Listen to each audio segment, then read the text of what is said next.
So have you ever stopped to think or desire to follow your passion or your purpose, but then you find yourself talking yourself out of it?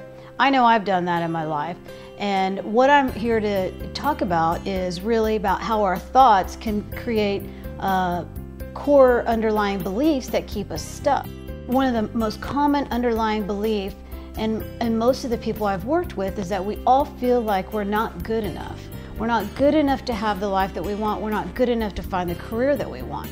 If you feel like you have that underlying core belief and you're trying to pursue something you really want, think about it like this. Think about how when you start thinking positive thinking can only last so long whenever you've got some core beliefs that are conflicting with positive thinking. So what do I mean by that? So if you're trying to plant a beautiful garden outside and you plant the garden on top of a bunch of weeds. So the weeds are a representation of some underlying core beliefs that are keeping you stuck, and the beautiful planting is your positive thinking. Well, the positive thinking becomes toxic once it hits the weeds, right?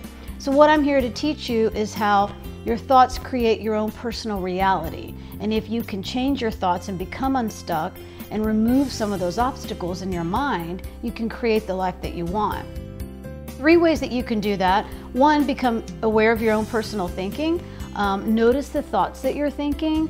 We wake up every morning and we don't really have that jazzy thought, but it's about choosing great thoughts that you want.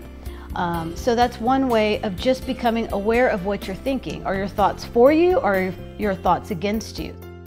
2, you can actually journal. You can journal through a Word document, you can journal through a Post-it note, however you want to do it. But the reason why that's so important is because it allows you to take the emotions out of your mind and onto paper, and you can come back a couple days later.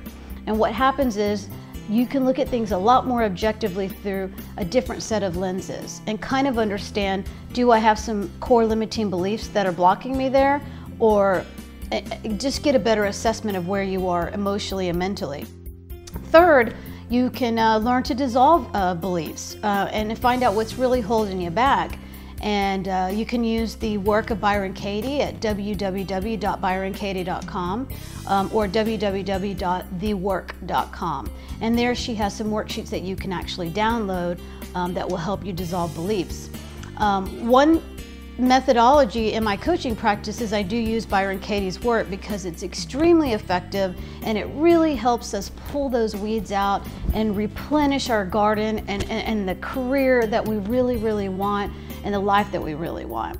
So if you find yourself in a place of wanting more career fulfillment, you find yourself in a place of wanting to follow your passion and purpose, there's nothing wrong with that. If you find yourself wanting to pursue your business, a brand new business and launch that business, those are the specializations that I focus on, and those are the areas that I love coaching people on.